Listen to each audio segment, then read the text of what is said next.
আহারে মা যে কত বড় নিয়ামত। আমি এই বয়ানটা প্রায় জায়গায় করিয়ে থাকি মায়ের দরদ বুঝাবার জন্যে। আমার জীবনের বাস্তব কথা বলছি। ও উম্মতে মুহাম্মাদিগণ, ও মায়ের দরদিগণ, জীবনের শেষ বয়ান মনে করে বয়ান করছি। আজ থেকে 8-9 বছর আগের ঘটনা। বরিশাল বিভাগে বয়ান করার জন্যে যাব। প্রতিমধ্যে পদ্মা নদী পাড়ি দিয়ে ফেরির মধ্যে গাড়ি তুলিয়া নদী পার হইতে হবে। ফেরির মধ্যে আমি আমার গাড়ি তুললাম, সিরিয়াল মোতাবেক আরো অনেক গাড়ি উঠলো। তোর মধ্যে একটা অ্যাম্বুলেন্স উঠলো। অ্যাম্বুলেন্সের 2 সাইডে লেখা লাশবাহী গাড়ি।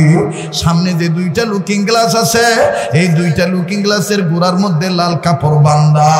লাশ থাকলে লাল কাপড় বাঁধে, আর লাশ না থাকলে লাল কাপড় বাঁধে না। লাল নিশানা দেখিয়া বুঝতে বাকি রইল না যে লাশ আছে, কিন্তু আমার জানা নাই পুরুষ মানুষের লাশ না মহিলার লাশ। আমার বন্ধুরে মৃত ব্যক্তির নামে দোয়া করিয়া নিজের গাড়ি তুটলাম, যেহেতু 1-1.5 ঘন্টা লাগবে নদী পাড়ি দিতে। আমার বাবা দিরা গাড়ির মধ্যে উঠিয়া যখন পিছনের গ্লাসটা নামাইলাম, বাহিরের উন্মুক্ত হাওয়া গ্রহণ করব। ও বাজান, গ্লাস যত ভাগ হয় ততই পিছন থেকে একটা বাচ্চার চিৎকারের আওয়াজ আমার কানে আসে। আহারে কি করুন কথা, একটা বাচ্চা কান্দে। ওই অ্যাম্বুলেন্সের ভিতর থেকে বাচ্চার কান্নার আওয়াজটা এইভাবে আসে। বাচ্চাটা কান্দার ডাক দিয়ে বলে, আব্বু, ওই আব্বু, আম্মুর কাছে যাব, দুধু খাবো। তুমি আমার আম্মুরে কাঠের বাক্সে বইরা রাখছো কেন? আব্বু, ওই আব্বু, আমার মায়েরে তুমি কাঠের বাক্সে বইরা রাখছো কেন? আমি আমার আম্মুর কাছে যাব, আমি আমার আম্মুর দুধু খাবো। আবার কখনো বলে, আম্মু, আব্বু ভালো না, তোমার কাঠের বাক্সে আটকায় রাখছে। ও আম্মু, আমি তোমার কাছে যাব, আব্বু যাইতে দেয় না। বাদান রে, এই কান্নার আওয়াজ শোনার পর নিজেরে নিজে মানাইতে পারলাম না। আল্লাহরে ডাক দিয়ে বললাম, মালিক, তুমি মহাশক্তিমান, তুমি সর্বশক্তিমান। তুমি দুধের বাচ্চার কাছে দেখে মায়েরে নিয়ে গেছো, এরপরও বাচ্চাটা বুঝেই নাই যে তার মা মারা গেছে। এখনো মায়ের স্তনে দুধ খাওয়ার জন্য অপেক্ষায় কান্দে। ও বন্ধু, বাচ্চাটাকে দেখার জন্য গাড়ি থেকে নামলাম। অ্যাম্বুলেন্সের দিকে নজর করিয়া দেখি রে বাবা, আমার মতন অনেক যুবক দাঁড়ায় দাঁড়ায় মা মরা বাচ্চাটার কান্না দেখে। আবার একটা যুবককে দেখি, সম্ভবত গার্মেন্টসের কর্মীও হবে। কয়েক মাস পরে বাড়িতে যাইতেছে মাকে দেখার জন্যে। জানতে পারলাম এই ছেলেটার মা বাড়িতে অসুস্থ। ওই মা মরা বাচ্চার কান্না দেখিয়া এই যুবক ছেলেটা পকেট থেকে মোবাইল বাড়ি করিয়া বাড়িতে ফোন লাগায় কান্দে আর ডাক দিয়ে বলে, আমার মা কই,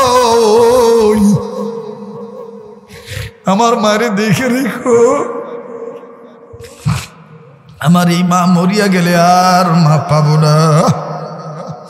আজকে আমি ফেরির মধ্যে একটা মা মরা বাচ্চা দেখলাম। এত বুঝাইতেছে ওর বাবা ওর মা মরিয়া গেছে, বুঝতেই চায় না যে ওর মা মরিয়া গেছে। বাদান রে, আস্তে আস্তে আগাইলাম। পরিচিত ফেসবুক থাকার কারণে লোকগুলো সাইড দিয়ে দিল। আরে কি করুন দৃশ্য। অ্যাম্বুলেন্সের কাছে যায় নজর করে দেখি, আহারে কি করুন দৃশ্য। বাপের কোলে ছেলেটা বেটাটা বসে বসে কান্দে, আর এই ছেলের পিঠাপিঠি আরো 2টা মেয়ে সন্তান। আমার বন্ধুগণ, মেয়ে 2টা আর একটু বড়। 2টা বাচ্চা মেয়ে মায়ের লাশের বাক্সের উপরে মাথা ঠেকায় দিয়া, মায়ের লাশের বাক্সটা না রে, আর ডাক দিয়ে কয়, আম্মু, ও আম্মু, তুমি না চুল এলোমেলো দেখলে আমাদেরকে পাগলি বলে পিট্টি দাও। ও আম্মু, এই যে কালকে ঘুমাইলাম, আজকে আব্বু আমাদেরকে দাদু বাড়িতে নিয়ে যাইতেছে, চুল এলোমেলো পাগলির মতন দেখা যায়। আম্মু, তুমি কি আর আমাদের চুল বেঁধে দিবে না? আম্মু, আব্বু বলতেছে তুমি নাকি মরিয়া গেছো। ও মা, মা মরিয়া গেলে কি মেয়েদের সাথে কথা বলতে পারে না? আবার বাইরে এই কান্নাকাটি দেখিয়া বাপ আর সহ্য করতে পারে না। বাপ কান্দার ডাক দিয়ে বলে, আল্লাহ, একটা ডাক দেন না মায়ের পাগলেরা, বাবার পাগলেরা বলেন না, আল্লাহ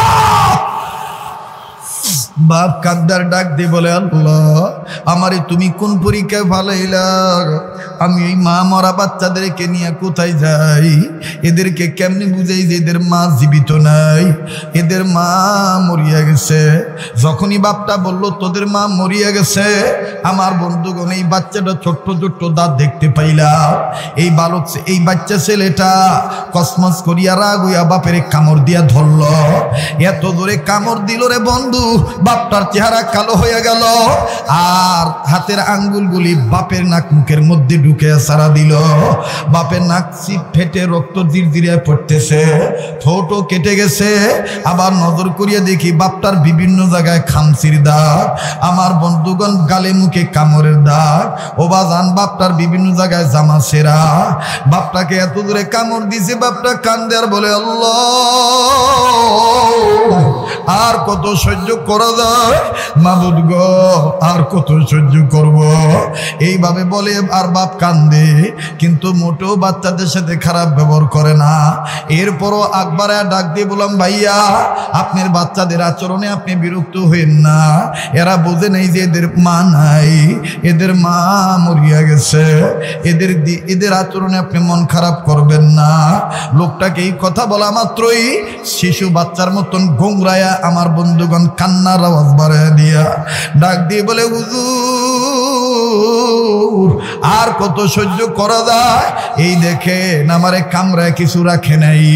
বাম হাতের কাপড় উঠাইল, নজর করিয়ে দেখি বিভিন্ন জায়গায় খালি কামড়ের দাগ, গোস্ত কালো হইয়া গেছে, চামড়া কালো হইয়া গেছে, বাচ্চাটার দাঁত বসায় দিছে।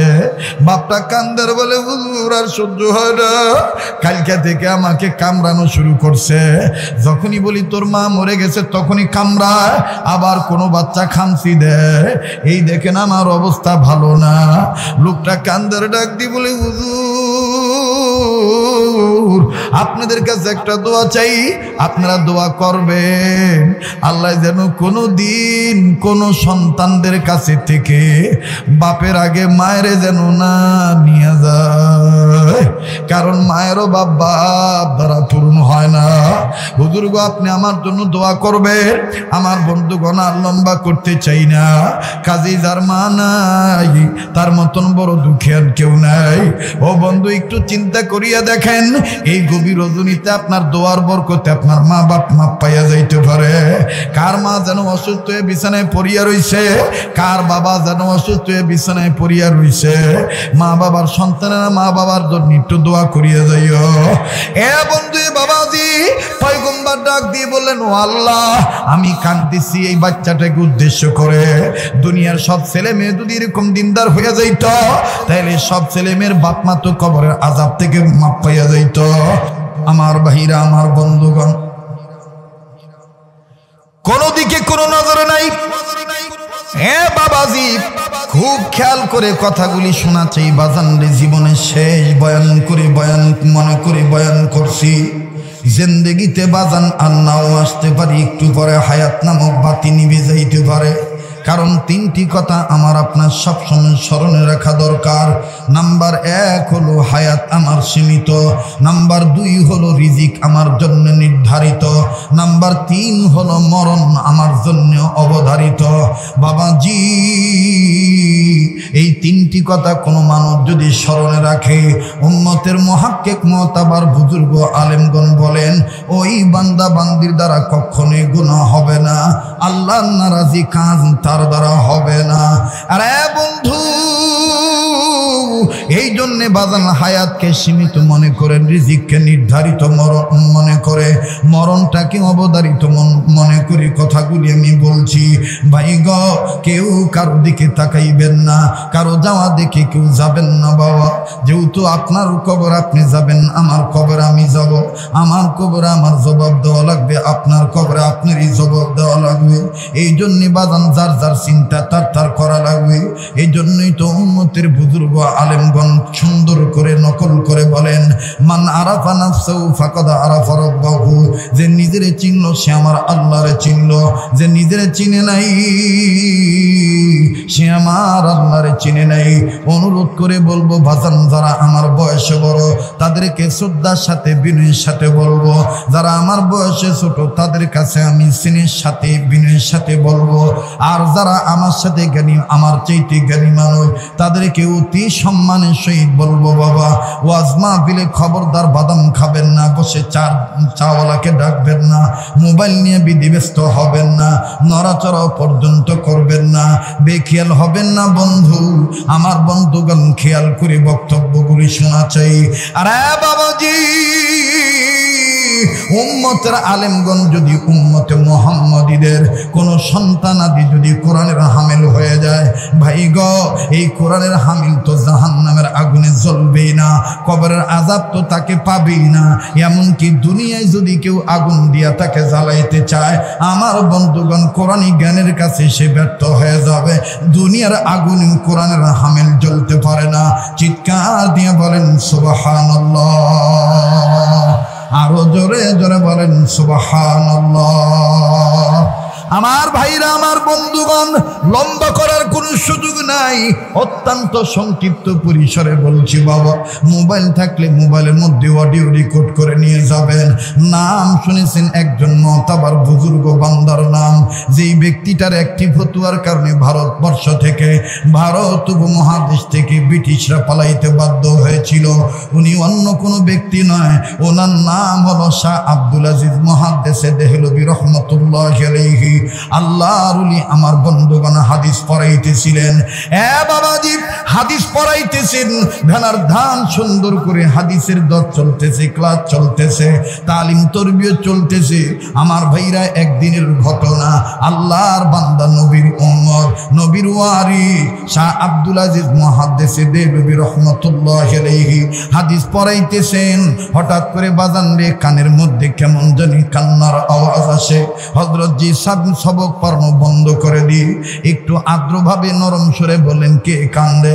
একজন ছাত্র ডাক দিয়ে বলেন, হযরত জি আমাদেরই একজন ছাত্র ভাই বাইরে দাঁড়ায় দাঁড়ায় কান্দে। হযরত বলতেছেন, তাকে ডাকাও, উস আদমি কো বুলাও, উস লড়কা কো বুলাও, ওই ছেলেকে বুলাও, ওই ছেলেকে ডাকো, কেন সে কান্দে? বাদান একটু এদিক সেদিক নজর দিবেন না রে বন্ধু, একটু এদিক সেদিক নজর দিলে বেখেয়াল হয়ে গেলে আলোচনার পয়েন্ট হারিয়ে ফেলবেন। আলোচনার পয়েন্ট হারিয়ে ফেললে আলোচনা বুঝতে কষ্ট হবে, সার্থকতা আসবে না। এইবার আল্লাহর ওলি যখন বললেন, বেটারে বুলাও, আমার ভাইরে ছাত্রকে বলা হলো, তোমাকে হযরত জি ডাকে। আমার বন্ধুগণ দরজার সামনে দাঁড়াইয়া জীর্ণ শীর্ণ হইয়া চোখের পানি ঝর্ণার মতন ছেড়ে দিয়ে কান্দে, বুক ভাসায় দেয়, বুক ভিজে ভিজে কান্দে। ছেলেটার গালের গুস্ত নড়ে, থরথর করে ঠোঁট দুটি কাপ কাপ করে কাঁপে। হযরত জি ডাক দিয়ে বললেন, বেটা তুমি কান্দো কেন বলো? এই ছেলেটা ডাক দিয়ে বলে, হুজুর আমি কান্দি কেন পরে বলবো, তবে আপনি জানেন গো হুজুর, আমি একজন গরিব বাবার সন্তান, আমার বাবা কৃষক মানুষ, আমি এই মাদ্রাসায় অনাবাসিক লেখাপড়া করি। যখনই ক্লাস শেষ হয় তখনই বাবার কৃষিকাজ করার জন্য, বাবার সাথে সহযোগিতা করার জন্য আমি মাদ্রাসা থেকে বাড়িতে যাই। ও হযরত জি এইভাবে প্রতিদিন যাই হুজুর গো, বাবার সাথে কাদের সহযোগিতা করে তারপরে মাদ্রাসায় আসি। হুজুর গো এমনি ভাবে আজও যখন বাবার সাথে কাজকর্ম করে, কৃষিকাজে সহযোগিতা করে, তখন আমি মাদ্রাসার উদ্দেশ্যে রওনা দিলাম। হযরত জি আসতে আমার একটু লেট হয়ে গেল, আমি আপনার সবক শোনা থেকে মাহরুম হয়ে গেলাম। হযরত জি বলতেছেন, বেটা এটা স্বাভাবিক, অস্বাভাবিক কিছু নয়, আসতে তোমার দেরি হয়ে গেছে, এর জন্য তুমি এত কান্দো কেন? তোমার কান্না দেখে মনে হয় এটা তোমার মূল কান্নার কারণ না। মূল কান্নার কারণ তোমার অন্তরে কোনো দুঃখ লুকায়িত আছে। এইবার ছেলেটা ডাক দিয়ে বলেন, হুজুর আমার মূল কান্নার কারণ হইল, ও হযরত জি আমার অন্তরের মধ্যে একটা চাপা দুঃখ চাপা পড়ে আছে। হুজুর গো এই দুঃখে দুঃখে তো ব্যতীত হয়ে কান্দি। হযরত শাহ আব্দুল আজিজ মুহাদ্দিসে দেহলভী রহমতুল্লাহি আলাইহি বললেন, বেটারে দুঃখটা কি তুমি আমারে খুলে বলো, খুব খেয়াল করে শুনবে। শুনবেন, মগজ দিয়ে বুঝবেন, দিলের কান খাড়া করে শোনেন। বাবাজি, এই ছাত্র ডাক দিয়ে বললেন, হুজুর গো, আমি যখন বাড়ি থেকে মাদ্রাসার উদ্দেশ্যে রওনা দিলাম, প্রতিমধ্যে রাস্তার এক কর্নারে দেখি একটা সাদা চুল, দাড়ি সাদা, চুলও সাদা। এই সাদা দাড়ি সাদা চুল লইয়া একজন বৃদ্ধ মানুষ, গরিব মানুষ, বুড়া মানুষ কাকুতি মিনতি করে আল্লাহর কাছে হাত তুলে কান্দে, চোখের পানি দিয়া দাড়ি ভিজায় দেয়, আর ডেকে ডেকে বলে, আল্লাহ, আমার সামনে যেন কেউ কোরআনের গায়ে আগুন লাগাইতে না পারে, আল্লাহ, কেউ যেন কোরআনকে অপমান না করতে পারে, আল্লাহ, আল্লাহ, আমাদের আত্মার বিধান হলো কোরআনুল কারীম গো আল্লাহ, ও আল্লাহ, এই কোরআনের গায়ে কেউ যেন আগুন লাগাইতে না পারে, কোরআনকে কেউ যেন সম্মান না করতে পারে, আল্লাহ, যেখানে কোরআনের শিক্ষা গ্রহণ করলে জাহান্নামের আগুন লাগবে না।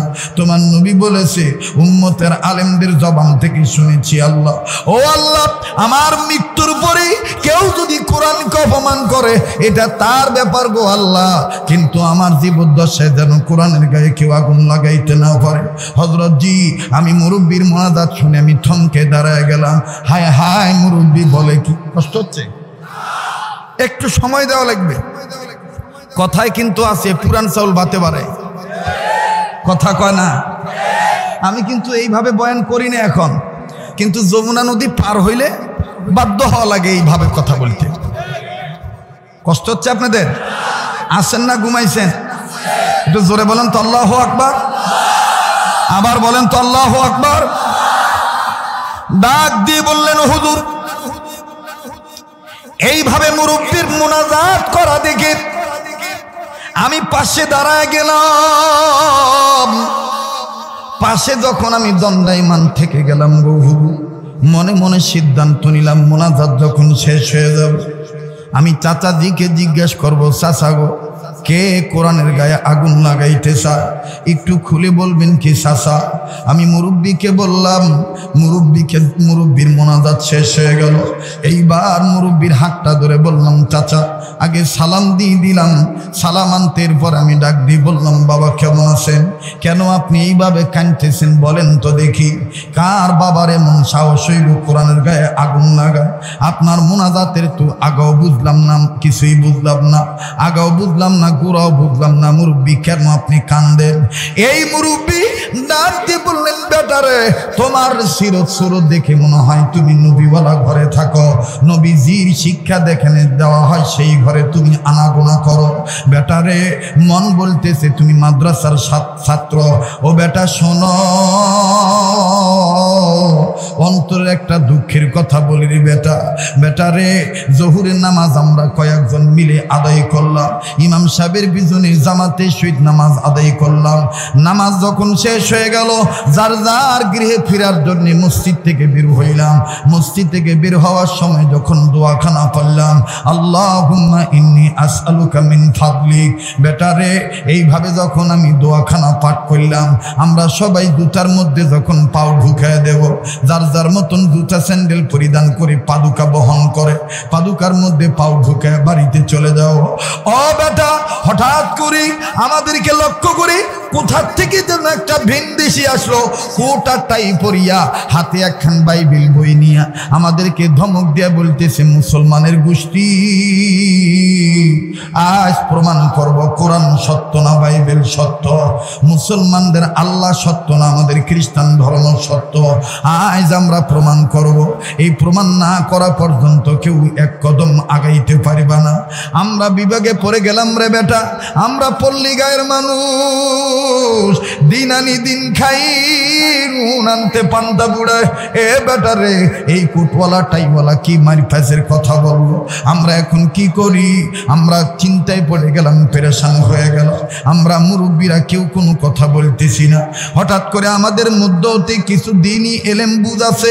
একজন মুরব্বী ডাক দিয়ে বললেন, ও বাইবেলওয়ালা ভাই, ও কুটুওয়ালা ভাই, টাইওয়ালা ভাই, কোন কায়দা কোন পদ্ধতিতে তুমি কোরআন আর বাইবেল প্রমাণ করতে চাও, পদ্ধতিটা আমাকে বলবা কি, আমাদেরকে শোনাইবা কি? বেটারে বাইবেল আমাদেরকে ডাক দিয়ে বলল, ওরে মুসলমানের গোষ্ঠী, আমরা আগুন ধরাবো, আমি আগুন ধরাবো। এই আগুন যখন দাউ দাউ করে জ্বলে উঠবে, এই আগুনের ভিতরে তোমরা তোমাদের কোরআন ফেলে দিবা, আর আমি আমার বাইবেল ফেলে দেব। দুনিয়ার আগুনে যদি তোমাদের কোরআন পড়ে যায়, তাইলে তোমাদের ধর্ম ভুয়া, তোমাদের নবীও ভুয়া, তোমাদের নেতাও ভুয়া, তোমাদের ধর্ম ভুয়া, তোমাদের কিতাবও ভুয়া। আর যদি আমার বাইবেল টিকে যায়, তাইলে আমার ধর্ম রাই, আমার বাইবেলই ঠিক।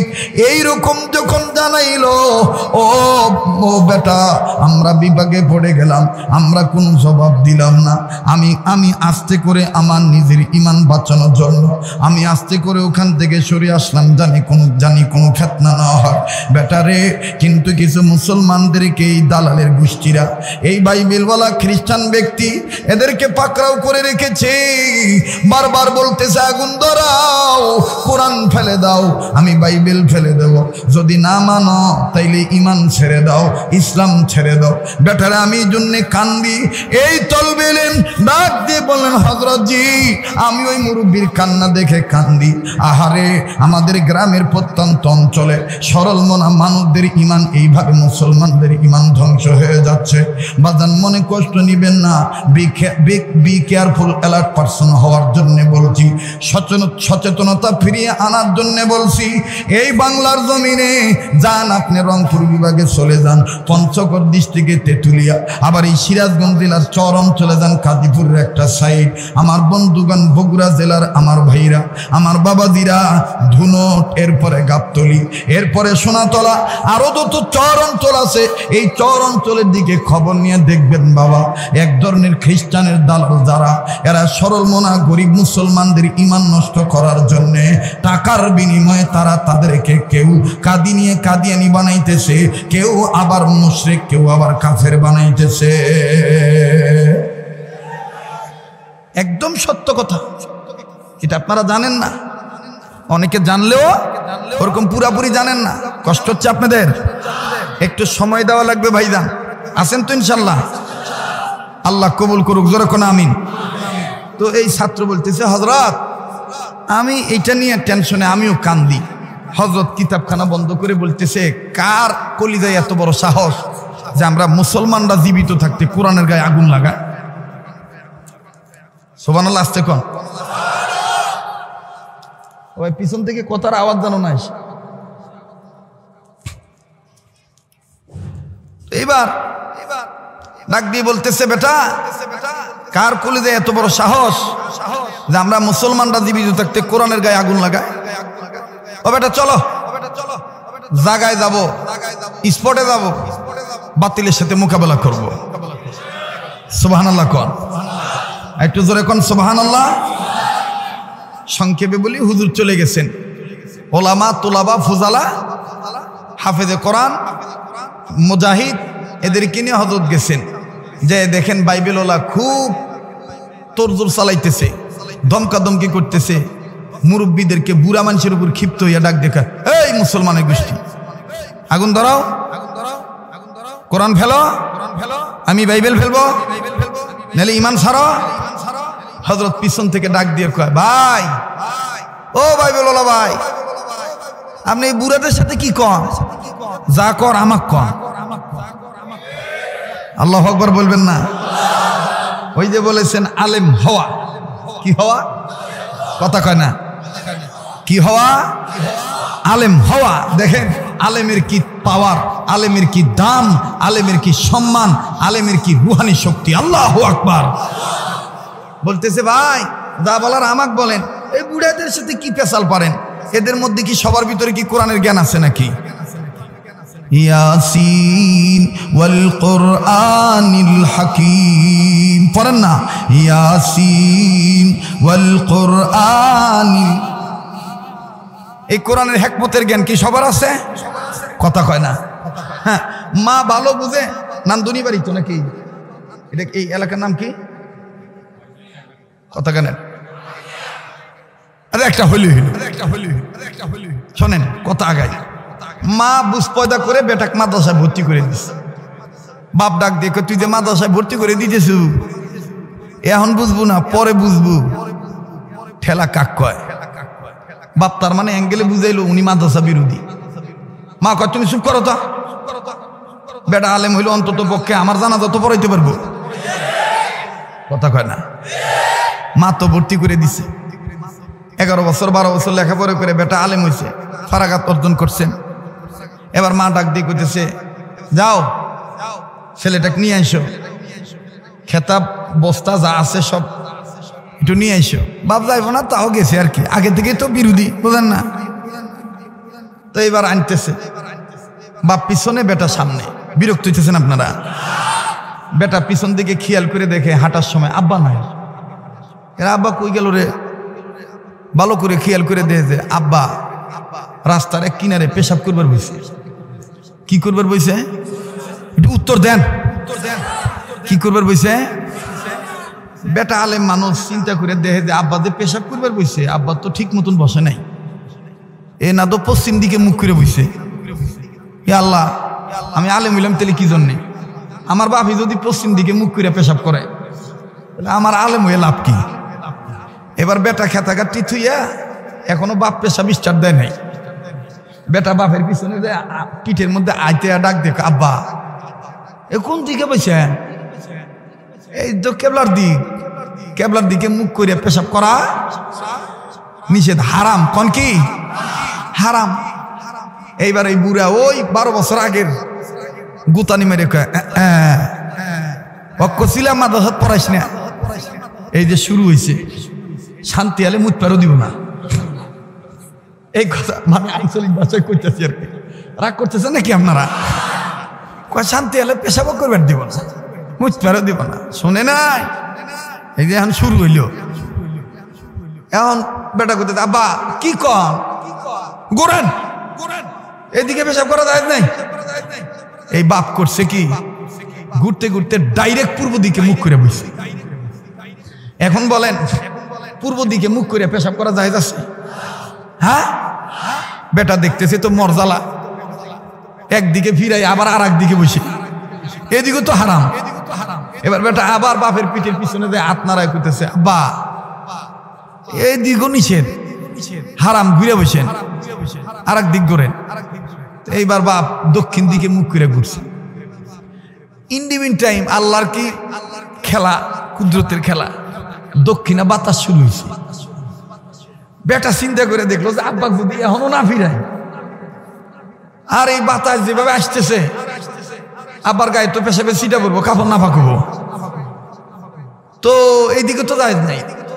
বেটা আবার যায় আব্বা এইদিকেও জায়েজ নাই, আপনি করেন। তো বুড়া মানুষ তা খুব রাগিলা মানুষ আর কি, রাগ করিয়া কতন দিয়া কয় দার মুত মিনা,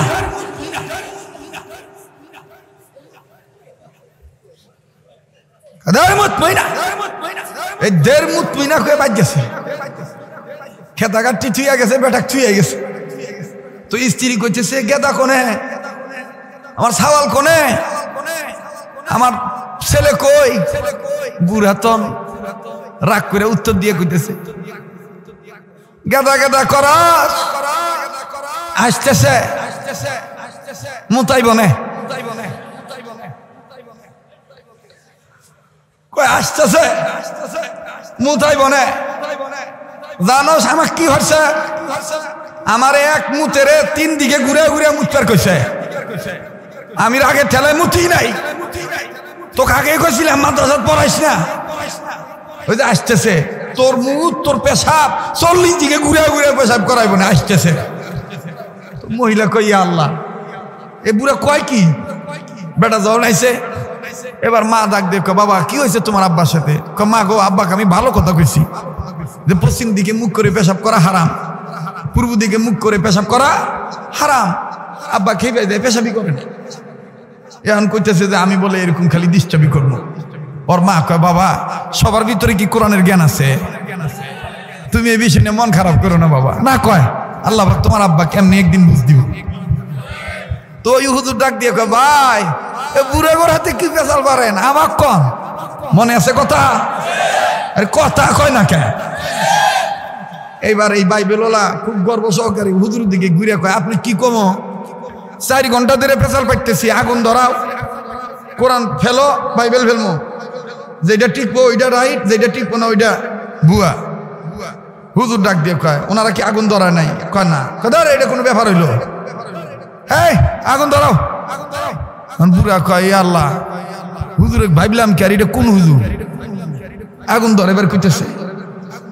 হুজুর ডাক দেখে আগুন ধরাও। বাইবেলওয়ালা খুব খুশি, এবার আগুন ধরছে, আগুন ধরাইছে। হুজুর ডাক দিয়ে বলতেছে, একটা কোরআন শরীফ নিয়ে এসো। কোরআন শরীফ নিয়ে আইছে। বাইবেলওয়ালা খুব খুশি যে এখন তো হুজুর আলেম মানুষ, কোরআন নিজে হাতে আগুনের মধ্যে ফেলে দিব, আমি জিতে গেলাম। আমার ভাইরা কিন্তু ভিতরে কি আছে জানে কেডা? কথা কয় না। এজন্য আপনাদের পায়ে হাত রেখে বলবো, আমাদের অনেক বুজুর্গরা অনেক সময় অনেক ফতুয়া দেয়, স্থানকাল পাত্র বেশি, অনেক কথা বলে, হেকমতের পন্থা অবলম্বন করে। আপনারা না বুঝেই বলেন যে এটা দালাল, এরকম বলবেন না।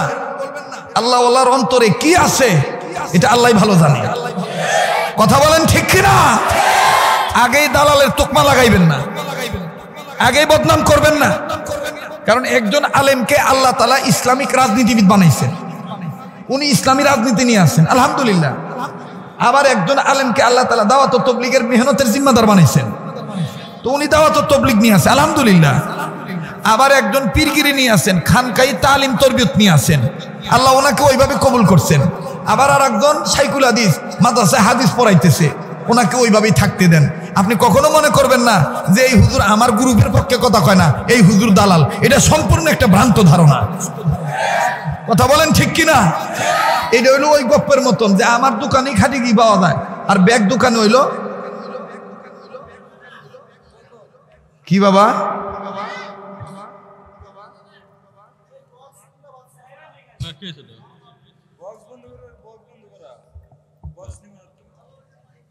তো ওনারা বলে আওয়াজ শুনবার পারে না, দুইটো আওয়াজ দিয়েছে দি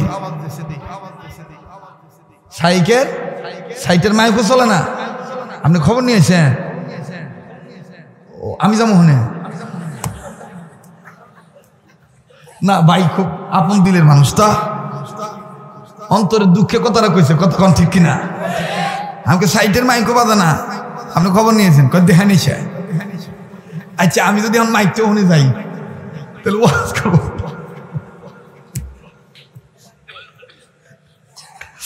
ভাই কি রাগ করতেছেন নাকি আপনারা? চলবো কি চলবো না? এ পিছনের যুবক ভাইরা বলো, চলবো কি চলবো না? এটা পিছন থেকে জোরে আওয়াজ দিয়ে বলেন তো আল্লাহু আকবার। দিলের মধ্যে যেন শয়তান এইটা না বলে যে রাত অনেক গভীর হয়েছে। না, মুমিনদের কাছে রাত 9টা তেমন, রাত 12টাও তেমন। কতক্ষণ ঠিক কিনা? এখানে আমরা তো অন্য কোনো পেশাল পাইতেছি না, আমরা কোরআনের আজমতের কথা বলতেছি, কোরআনের সম্মানের কথা বলতেছি, ইসলামের পাওয়ারের কথা বলতেছি। কথা বলেন ঠিক কিনা? এটা চলছে, চলবেই। কেউ বাধা দিতে আসলে তার বাধা আমরা মানবো না। যারা নিষেধ করবে তারা একদিন জাতির কাছ থেকে নিষেধ হয়ে যাবে। এইবার হুজুর ডাক দিয়ে কইতেছে, আগুন এই কোরআন আনছ? কয় আনছি। আল্লাহর বান্দা শাহ আব্দুল আজিজ মুহাদ্দিস দেলভী রহমতুল্লাহি আলাইহি কোরআন হাতে পাওয়ার পরে বাইবেল কয়, হুজুর এই যে আমার হাতে পাইবেন। ও তার আওয়াজ দেখে, এর কি বুঝলাম না। আমি আবার মানে স্তব্ধ না হইলে ওয়াজ করা পারি না, কারণ এটা তো একটা ক্লাস। কথা কয় না? ক্লাসের ডিস্টার্ব পছন্দ হবে? তাহলে কি সবক বোঝা যাইব? বোঝা যাইব। আর ওয়াজ করা যে কত কষ্ট, মাটি কাটা চাইতে কষ্ট। আপনি এক বাইক কইবেন, এক বাপেক কইবেন যে 10 টুকরি 10 চাঙ্গারি মাটি কেটে দে, দেখবেন কুইটা মানে কোতাকুতি কইরা হইলেও 10 টুকরি মাটি কেটে দিবার পারবো। কিন্তু এই গভীর রাইতে এই 10 মতের মানুষকে এক মতের বানাইয়া ওয়াজ শোনানো, এটা মনে করেন না যে মামুর বাড়ির পাকা কলা। এটা আল্লাহর দয়া ছাড়া সম্ভব না। আর আল্লাহর দয়া তখন হবে যখন চুপচাপ থাকবেন। وَإِذَا قُرِئَ الْقُرْآنُ فَاسْتَمِعُوا لَهُ وَأَنصِتُوا لَعَلَّكُمْ تُرْحَمُونَ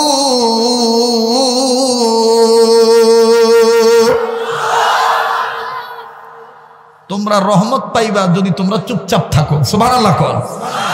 চুপচাপ বসে কোরআন শুনতে হবে, ঠিক কিনা বলেন?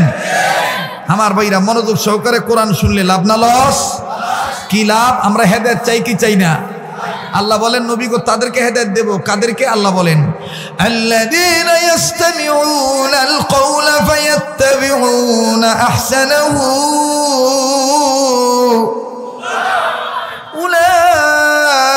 উলাইকাল্লাযীনা হাদাহুমুল্লাহ।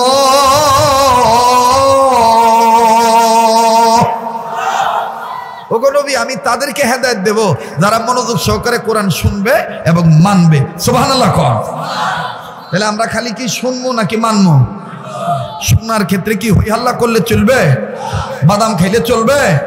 চুপচাপ বসে কোরআন শুনবো ইনশাআল্লাহ। তাহলে তাকবীর দিয়ে একটু শয়তান খেদান তো। আল্লাহু আকবার যত জোরে কইবেন শয়তান তত দূরে পালাইব। লিল্লাহি তাকবীর, লিল্লাহি তাকবীর। কোরআন সুন্নাহ যেখানে, আলেম ওলামা যেখানে, আজকের মাহফিল, আজকের মাহফিল লিল্লাহি তাকবীর। মাশাআল্লাহ। এবার হুজুর ডাক দিয়ে কয় ভাই আমার হাতে কোরআন। বাইবেল হলো কয় হুজুর আমার হাতে বাইবেল, ফালাইয়া দেন কোরআন। হুজুর কয় ভাই এই আছেন আপনি আবার পিছিয়ে তাকান কে? আমি ওই অন্য কাউকে ডাকাই নাই, আমি এটা উদাহরণ দিতেছি। হুজুর কয় ভাই একটু আগায় আসেন। ভাই আমি বলি কি আপনার বাইবেল আপনি এক জায়গায় জমা রাখেন, আমার কোরআনও আমি এক জায়গায় জমা দিই। এখন যত চলে গেছে ভাই, আমি বলি কি আপনার বাইবেলও কাগজের, আমার কোরআনও কাগজের। তা কি দরকার আছে ভাই এই আগুনের মধ্যে কাগজের পাত পাতা ফালানো? এটা জমা রেখে দেন। আগুনে যেহেতু লাভ, আগুনে যেহেতু ফালাইতে হইব, তাহলে এই কাগজ টাগজ ফালায় লাভ নাই। আসেন আপনি আমার হাতে হাত ধরেন, শক্ত করে ধরে, দুইজন মিলে আগুনে লাভ দেই। আর আস্তে কোন আল্লাহু আকবার। আসেন হাতে হাত দেই, দুইজনে আগুনের মধ্যে লাভ দিব। এই দুনিয়ার আগুনে যার পশম পুড়িয়ে দেব, যে পুড়িয়া ছাই হয়ে দেব এ বুয়া, আর যে কিচ্ছু হবো না অক্ষত অবস্থায় থাকবো এ হলো সঠিক ধর্মের মানুষ। এই কথা যখন কইছে ভাই, সিরাজগঞ্জের ভাষায় কয় বাইবেলওয়ালা ফাটা বাসের সিফাত পড়ছে। কোন সিফাত পড়ছে ভাই? রাগ করতেছেন নাকি? আমি জানি আমাকে আর জীবনে এখানে দাওয়াত দিব না, না দিল কিছু যায় আলো। কথা চলছে তো চলবেই, ঠিক কিনা বলেন? এবার ফাটা বাসের সিফাত পড়ছে, ও খালি ব্যাগ গিয়ার দিতেছে। ব্যাগ গিয়ার বোঝেন তো, মানে কোন দিকে যায়? হুজুর আর ছাত্ররা বুঝে ফেলাইছে, পালাবার ধান্দা করতেছে। হুজুর আলেম মানুষ, আলেম মানুষ তো সন্ত্রাসীদের মতন বলতে পারে না যে ধর বেটা, এটা তোর করতে পারে না। আমরা হইলে তো মনে করেন যে নুঙ্গি কাঁচা দিয়া কই ধরি দেখিস পালা না পারে, ও কাছে শেষ মো কথা কয় না। কিন্তু দেখেন আলেমরা কোরআনের হিকমতি জ্ঞান দিয়ে কিভাবে কথা বলে। আল্লাহু আকবার। শাহ আব্দুল আজিজ মুহাদ্দিস দেলবি রাহমাতুল্লাহি আলাইহি উপস্থিত ছাত্র ওলামা তোলাবাদের উদ্দেশ্যে বললেন, কাআন্নাহুম বুনয়ানুম মারসুস। যারা আলেম তারা বুঝে ফেলেছে। হযরত বলতেছেন এটার সরল তরজমা হইল সীসাডালা প্রাচীরের মতন ওয়াল তৈরি করো, দেওয়াল তৈরি করো, মানে ঘেরা দাও। হুজুরের এই কথা শুনে ছাত্ররা মাশাআল্লাহ একজন আর একজনের হাতের মধ্যে হাত ঢুকাইয়া শিকল বানাইছে। এখন এই বাইবেলওয়ালা দেখতেছে পালাবার রাস্তা নাই। ছাত্রদের মধ্যে হতে একজন গ্রুপ লিডার, তলাবে আজিজ গ্রুপ লিডার যিনি আমির, উনি আবার এই বাইবেলওয়ালাকে উদ্দেশ্য করে কোরআনের একটা আয়াত পড়ে বলতেছেন, ফাআলুল লিমা ইউরিদ। এইটার অর্থ হইল, এই আয়াতের অর্থ হইল পালাবি কোথায়? যখন এই ছাত্র আয়াত শেষ করছে, আর একটা মানে যুবক বয়সের ছেলে ছাত্র মানুষ, পাগড়ি মাথায়, মুজাহিদ ভাব ভাব, ও আবার এই বাইবেলওয়ালাকে উদ্দেশ্য করে বলতেছে, ইন্না বাতুশা রাব্বিকা লাশাদীদ। আল্লাহর ধরা বড় শক্ত ধরা, কঠিন ধরা। যখন বেকেই মানে সবাই খালি কোরআন দিয়ে মারতেছে, আরবি দিয়ে মারতেছে, অনেক যে বুড়ার আগে কথা কয় নাই। দেখবেন আঙ্গর সমাজে কিন্তু বুড়ে আছে, ইসলামী আন্দোলনের পক্ষে কথাগুলো বুড়োর কি দরকার আছে, নিজে গেছে ভাবেন না।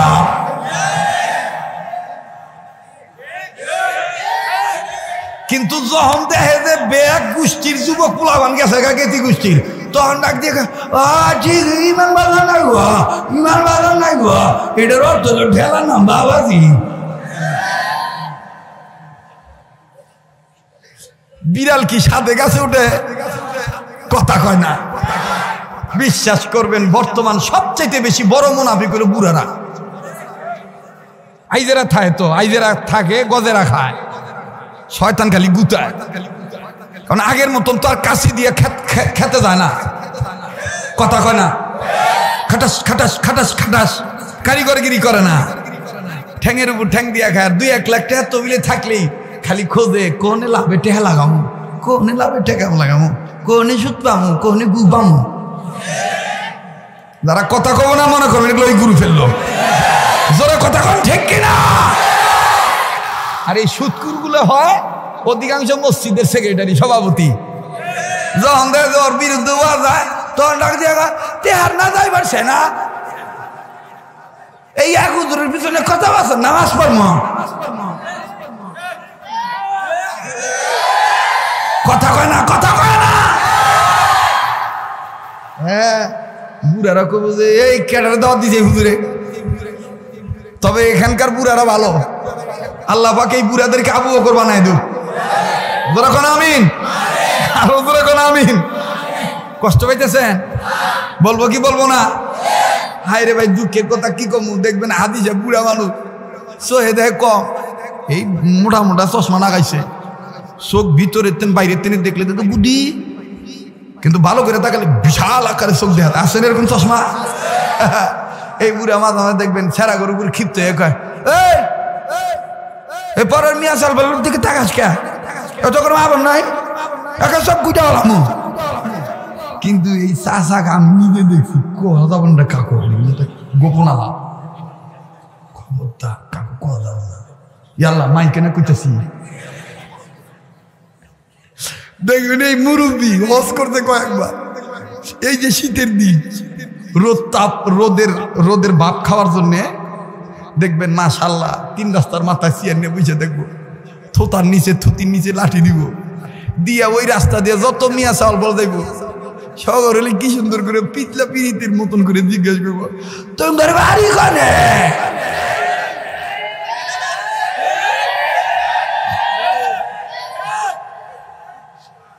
তোমার বাড়ি কনে গো। ও আপনি দেখলে দোষ নাই, আর আঙ্গর যুবক ভাইরা খালি একটু তাকাইলেই দোষ চোখ তুলবার চান। আপনি বিচার 1 পিলে করেন কেন, 2 পিলে বিচার করা দরকার। যে সমস্ত নারীদের কারণে আমার সোনার ছেলেদের চরিত্র নষ্ট হচ্ছে, ইফতিজিং বাড়তেছে, ধর্ষণ হচ্ছে, এই নারীদের বেহায়াপনা নির্লজ্জতার কারণে এই সমস্ত বেহায়া নারীদের আগে বিচার করা দরকার।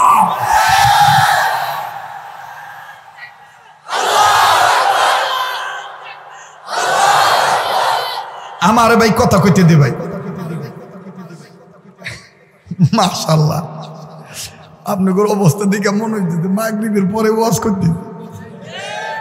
খালি দেখবেন কেডো কেডো পালায়, যেটা উঠে যাইব মনে করেন ওই পরকীয়া প্রেমের সাথে জড়িত। খালি দেখেন সে কেডো উঠে, খালি একটু দেখবেন। আজকে ফাইনাল খেলা খেলবো, কথা কয় না, চলছে তো চলবে। যুবকদেরকে খেকরাইবেন না, যুবকদেরকে আদর করবেন, মহব্বত করবেন, ভালোবাসা দিবেন। সমাজের মানুষের সামনে তাদেরকে অপমান করবেন না। যেই সমাজের যুবক ভালো হয়ে যাবে সেই সমাজ দ্রুত ভালো হয়ে যাবে।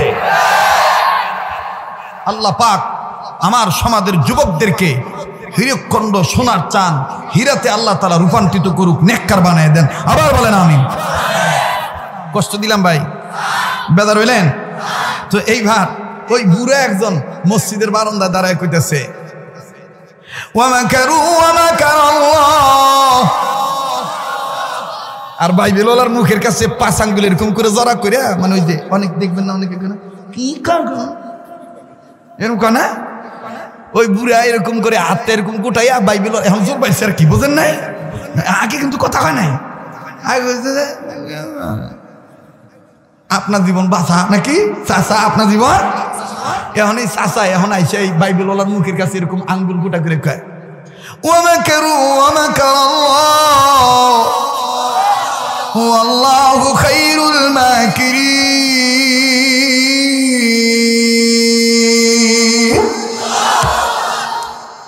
এটা সরল অর্থ হইল তুমি তো কি টেকনিক বাস, সবচাইতে বড় পলিসি আল্লাহর কাছে। কথা বলেন ঠিক কিনা? আমি খাই না বাবা, কথা করি টাইম পাই না, চা খাবো কখন? বিশ্বাস করবেন কিনা জানি না, কালকে রাতে একটু ঘুমায় নাই, দিনের বেলায় ছিল মুক্তাগাছায় ময়মনসিং, রাত 7:30 থেকে 8টা, 6:30 থেকে সন্ধ্যার পরে 8:10 পর্যন্ত বয়ান ছিল টাঙ্গাইল ধনবাড়ি থানায় ভাইঘাট বাজার দাওরাত হাদিস মাদ্রাসা। ওইখানে বয়ান করে 8:10 নেমে যাইছে। আমার ভাইরা ওলামায়ে কেরাম কয়, ভাই আপনি চলেন কেমনি, আপনি টিকে আছেন কিভাবে? আমি বলছি এটা আল্লাহর দয়া। কার দয়া? কার দয়া? আল্লাহর দয়া। আল্লাহু আকবার বলেন, আবার বলেন আল্লাহু আকবার। মুহতারাম হাজিরিন, এই বুড়া যখন এই কথা বলল, এবার আমার বন্ধুগণ, আমার ভাইরা, বাইবেলওয়ালা বিপাকে পড়ে গেছে।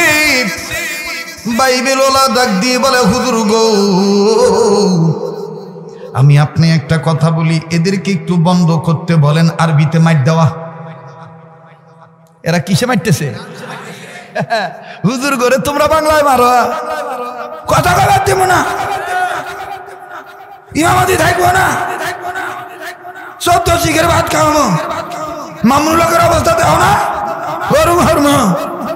তো মামুনুল হক তো জীবনে একটাই হয়, কথা কয় না। যারা কথা কয় না তারা দিলের মধ্যে মনে ভয় পাইতেছে। মর্দে মুজাহিদ তো একজনই হয়, কথা কন ঠিক কিনা? আম করে খালি ভয় দেয়, দেখেন না ওই ঘর অপেক্ষা করতেছে, বেশি তারিখ বেরোয় ওই ঘরে দাও না গোয়া, আমরা ওই ঘর আল্লাহ যদি নেয়নি গোয়া, কারণ রিজিক আমার নির্ধারিত, রিজিক আমার নির্ধারিত। মুহতারাম হাজিরিন, আমার বন্ধুগণ, আমার ভাইরা, অনেকে যারা আজকে বাংলায় হুজুরদেরকে মারে, ওনারা জানে না, ওই বুদ্ধিজীবীরা বানে না। আপনি করে সিরাজগঞ্জে এই আওয়াজ আইছে কিনা জানি না, দেখবেন মাঝে মাঝে কিছুদিন পর পর একটা করে নতুন নাটক সাজায় ইহুদির দালালরা, ভয়েস অফ আমেরিকার স্টাইলে, বিবিসির স্টাইলে দেখবেন খবর পড়ার মতন বলে, যেইভাবে বাংলাদেশে কওমি মাদ্রাসাগুলি ডিঙ্গি ডিঙ্গি নৌকার মতন ব্যাঙ্গের ছাতার মতন বৃদ্ধি পাচ্ছে, তাতে মনে হচ্ছে মৌলবাদীদের আখড়া বাড়তেছে, জঙ্গিদের আস্তানা বাড়তেছে। কাজেই আমরা দেশ স্বাধীন করেছি জঙ্গিদের জন্য নয়, এদেশ থেকে মৌলবাদীদেরকে, জঙ্গিদেরকে উৎখাত করতে হবে। আমরাও বুদ্ধিজীবীদেরকে মানে সুন্দর করে করতে চাই, আপনাদের মতন আমরাও কর হারি। আপনাদের এই ডায়লগ বাংলাদেশে চলবে না, কারণ এদেশের টেকনাফ থেকে তেঁতুলিয়া, রূপসা থেকে পাতুরিয়া, সুন্দরবন থেকে বান্দরবন, গাইবান্ধা থেকে বাসুরবান্ধা, বাসুরবান্ধা থেকে হাতিবান্ধা, হাতিবান্ধা থেকে স্যাংরাবান্ধা, স্যাংরাবান্ধা থেকে বাংলা বান্ধা, সব জায়গায় Rangpur to Dinajpur, Dinajpur to Bikrampur, Bikrampur to Madaripur আর শরীয়তপুর, সব জায়গায় আল্লাহওয়ালাদের কদম আছে। এই দেশের মাদ্রাসা ছিল, ওলামায়ে কেরাম ছিল, ভবিষ্যতেও থাকবে। যারা আলেমদেরকে সহ্য করতে পারে না তারাই এদেশে একদিন থাকবে না, থাকবে না, থাকবে না, এটাই সত্য কথা।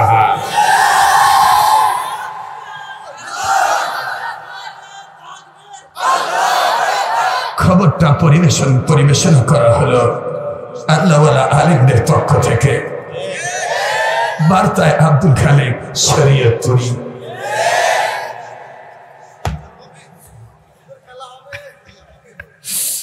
পুরান সাউথ,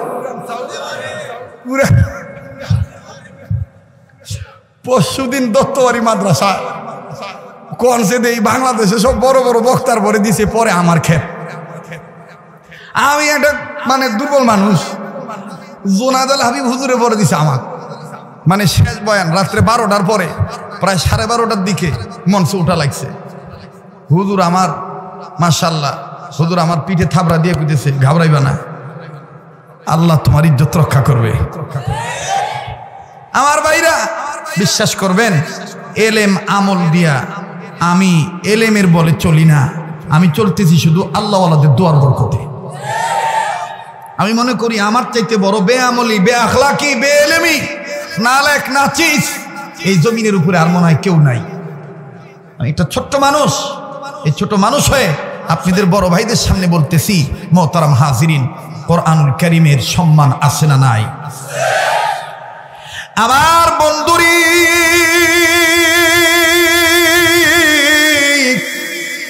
এইবার বাইবেলওয়ালা ডাক দিয়ে বলতেছেন, হযরত এদেরকে একটু আরবিতে মাইট দিতে নিষেধ করেন, আমাকে একটু কথা বলতে দেন। যেই কথাটা আমি বলতেছিলাম, ও সিরাজগঞ্জ জেলার বাবারা, আজকে যারা হুজুরদেরকে তোমরা বিভিন্নভাবে তোমরা ভিন্ন ভিন্ন আকারে কষ্ট দাও, বাংলায় দাও, ইংলিশে দাও, ভিন্ন গ্রাম্য ভাষায় দাও, হুজুরদেরকে চিনো না। হুজুররা যখন শেষ রাত্রে আরবিতে বলবে, আনতা মাওলানা ফানসুরনা আলাল কওমিল কাফিরিন, أنت مولانا فانصرنا على القوم الفاسقين، أنت مولانا فانصرنا على القوم المنافقين، أنت مولانا فانصرنا على القوم الظالمين। দোয়া কবুল করব কে? যখন কে? এবার বাইবেলওয়ালা ডাক দিয়ে, কার বাড়াই না লম্বা করি না, আপনারা বিরক্ত হইতে পারেন। আমার ভাইরা আমি সংক্ষেপে বলি, বাইবেলওয়ালা ডাক দিয়ে বলতেছেন, হযরত কি বলবো আপনাকে, শোনেন। জীবনভর চালাকি করেছি, কোনদিন চালাকিতে ধরা পড়ি নাই গো হুজুর, কিন্তু আজকে এমন চালাকি করতে যে ধরা পড়ে গেলাম। হযরত জি বলতেছেন, ছাত্র বাবারা তোমরা খামোশ হয়ে যাও, সবাই তোমরা খামোশ হয়ে যাও, চুপচাপ হয়ে যাও, দেখি বেচারা কি চালাকি করছে আর কি চালাকি করতে যে ধরা পড়লো। এইবার ব্রাহ্মণ আমার ভাইরা বাইবেল বলা ডাক দিয়ে বলল, হযরত হুজুর গো, আপনি জানেন কি জানি না, আমেরিকার জমিনে একটা কেমিক্যাল বাইর হয়েছে, এই কেমিক্যালটা আবিষ্কার হয়েছে আমেরিকায়। হুজুর গো, এই আমেরিকার জমিনে আবিষ্কৃত এই কেমিক্যালটা, এই কেমিক্যাল যদি দুনিয়ার কোনো কাগজে লাগানো হয়, ও হুজুর, এই কেমিক্যাল যুক্ত কাগজ যদি আগুনে জ্বালানো হয়, হুজুর গো, আগুন জ্বলতে জ্বলতে আগুন নিভে যাবে, কিন্তু কেমিক্যাল যুক্ত কাগজের কোনো ক্ষতি হবে না। হযরত জি, আমি চালাকি করি, আমার সহায় সম্পত্তি বিক্রি করিয়া চলে গেলাম আমেরিকাতে, চলিয়া গেলাম আমি আমেরিকাতে চলিয়া। হুজুর গো, আমি আমার সহায় সম্পত্তি বিক্রি করে সেই কেমিক্যালটা ক্রয় করলাম। ও হযরত জি, ওই কেমিক্যাল ক্রয় করলাম আর মনে মনে সিদ্ধান্ত নিলাম, আমি আমার ধর্মীয় কিতাব বাইবেলের মধ্যে পাতায় পাতায় কেমিক্যাল লাগাবো। আর এই কেমিক্যাল যুক্ত বাইবেল কাগজখানা যদি আগুনে লাগাই, আগুন তো তাকে করতে পারবে না, তখনই তো মুসলমানদের ইমানের উপর আঘাত করা হবে। আমি জায়গায় জায়গায় যাব, ভিন্ন ভিন্ন রাষ্ট্রে যাব, মুসলমানদের ইমান আমি নষ্ট করব, এইভাবে গ্রামগঞ্জে যে বুড়াদের ইমান নষ্ট করব, সরল মনা মুসলমানদের ইমান ধ্বংস করব। হুজুর, এইভাবে আমি সিদ্ধান্ত নিয়ে আমি এইভাবে চালাইছি, কিন্তু হুজুর গো, আমি তো বাইবেলের পাতায় পাতায় কেমিক্যাল লাগাই আনছি। হুজুর গো, আজকে তো আপনি আমার চ্যাপ্টারটাই ঘুরে দিলেন, আপনি বললেন বাইবেলও আগুনে ফালাইতে দিবেন না, কোরআনও আগুনে ফালাইতে দিবেন না। ও হুজুর, আপনি বললেন বাইবেল আর কোরআন দুইটাই কাগজের পাতা, দুটার একটাও আগুনে আপনি ফেলতে দিবেন না। আপনি বললেন কি হুজুর, আপনিও মানুষ আমিও মানুষ গো হুজুর, আপনার শরীর আমারও শরীর, উভয়ের বাতন নিয়ে উভয়ের শরীর নিয়ে আগুনের মধ্যে লাভ দিতে হবে। হুজুর, আমি তো বাইবেলের পাতায় পাতায় কেমিক্যাল লাগাইছি। ও শাহ আব্দুল আজিজ মুহাদ্দিসে দেহলভী, আপনি কি আপনার শরীরের মধ্যে মেডিসিন লাগাইছেন নাকি? শাহ আব্দুল আজিজ মুহাদ্দিসে দেহলভী রাহমাতুল্লাহি আলাইহি জবাবে বললেন, এরে নাদান, এরে গর্দ, তুমি শোনো, আমি তোমার মতন মেডিসিন আমার গায়ে লাগাই নাই, তবে হ্যাঁ তোমার কথা ঠিক আছে, আমিও মেডিসিন ব্যবহার করি, তবে আমার মেডিসিন আমার দিলের মধ্যে। এইবার বাইবেলে ডাক দি বলে, হুজুর এই মেডিসিনের নাম কি বলেন না, আমি একটু জানবো। যে মেডিসিন নিয়া আগুনে আপনি লাভ দিতে দ্বিধাবোধ করেন না গো হুজুর, বলেন তো দেখি মেডিসিনের নাম কি? বাদান আমি আপনাদেরকে বলছি মেডিসিনের নাম কি। পরে বাদান আমি আপনাদেরকে বলবো। ওই বাইবেলওয়ালা কি করলো দেখেন রে বন্ধু, কেমন করে পরাজিত গ্রহণ করলো। অবশ্যই বলবো, কোনো দিকে কোনো নজর নাই। আসেন আবার একটু পিছনের কথায় ফিরে যাই। উম্মতে মুহাম্মদীদের জাহান্নাম থেকে বাঁচার পথ হলো চারটা। নাম্বার 2 হলো আলেমের ছাত্র হওয়া। 3টা কথা আমার বন্ধুগণ উম্মতের আলেমদের কাছে জমা রেখে দিলাম। আল্লাহ পাক যদি কোনোদিন আবার এই ময়দানে আনে, আমি ফের 3টা কথার একটা কথার ব্যাখ্যা জানিয়ে দেব। আজকে শুধু 2 নম্বরটার কথা বলি। দেখেন যদি কি দিলটা নরম হয়নি, এক ফোঁটা চোখের পানি পড়েনি, কান্না না আসলেও কান্নার ভান করবেন। আমার দিল বলে গো আজকের এই মাহফিলে দোয়া কবুল হয়ে যাও। কথাটা প্রকাশ না করে পারলাম না, আমার নাকটার মধ্যে গো কেমন জানি ওলিদের গ্রান পাইতেছি। কে জানি গো আল্লাহর ওলি হয়ে এখানে বসে আছি। আমি আপনি গুনাহগার হইতে পারি, কে জানি আল্লাহর ওলি হয়ে বসে আছি। এই ওলির উসিলায় আল্লাহ আমাকে আপনাকে মাফ করে দিতে পারে। চিৎকার দিয়া বলেন আমিন। আরে বাবাজি, উম্মতে মুহাম্মদীদের জাহান্নাম থেকে মুক্তি পাওয়ার পথ হলো 4টা। নাম্বার 2 হলো আলেমের ছাত্র হওয়া। দেখেন রে বন্ধু, আলেমের ছাত্র হইল, দেখেন বাজান, আপনি যদি ছাত্রের বাবা হইয়া যান আর যদি আপনি গুনাহগার হইয়া কবরে যান, আমার বন্ধুগণ তাফসীরে কাবীরের মুসান্নিফ ফখরুদ্দীন রাজি রাহমাতুল্লাহি আলাইহি তাফসীরে কাবীরের মধ্যে লেখেন, আমার বন্ধুগণ কোরআনের কোন ছাত্রের বাবা যদি গুনাহগার হইয়া কবরে যায়, কবরের আযাবও আল্লাহ তাআলা বেটার উসিলায় বাপকে মাফ করিয়া দেয়। চিৎকার দিয়া বলেন সুবহানাল্লাহ। বাদন আমি লম্বা করব না, দিলটা নরম করে দিবেন। এক ফোঁটা চোখের পানি দেখেন হাকিকতান ফালাইতে পারেন কিনা। কান্না না আসলো কান্নার ভান ধরবে। ও বাড়িওয়ালা মা বোনেরা যে যেখানে আছো সেখান থেকে বয়ান শুনবা। ও গাড়িওয়ালা, বাড়িওয়ালা, ও ব্যবসা করনেওয়ালা, চাকরিজীবী, চাকরি করনেওয়ালা, ও প্রবাসী ভাইগণ, জীবনের শেষ বয়ান মনে করে বয়ান করছি। কেউ যদি চলিয়া যায়, চলিয়া যাইতে দিবে, খবরদার কারো যাওয়া দেখে কেউ যাবেন না। আমার বন্ধুগণ, আমার ভাইরা, আলেমের ছাত্র হইল দেখেন কেমন ফায়দা। পয়গম্বরের পক্ষে তাফসীরে কাবীরের মধ্যে পাওয়া যায়, আল্লাহর একজন পয়গম্বর আল্লাহ পাকের নির্দেশে নিজের কর্ম করার জন্য যাচ্ছিলেন। যাওয়ার প্রতিমধ্যে একটা কবর দেখলেন, দিলের কান লাগায় শুনবেন। এই কবরটা দেখার পর পয়গম্বর দাঁড়াইলেন।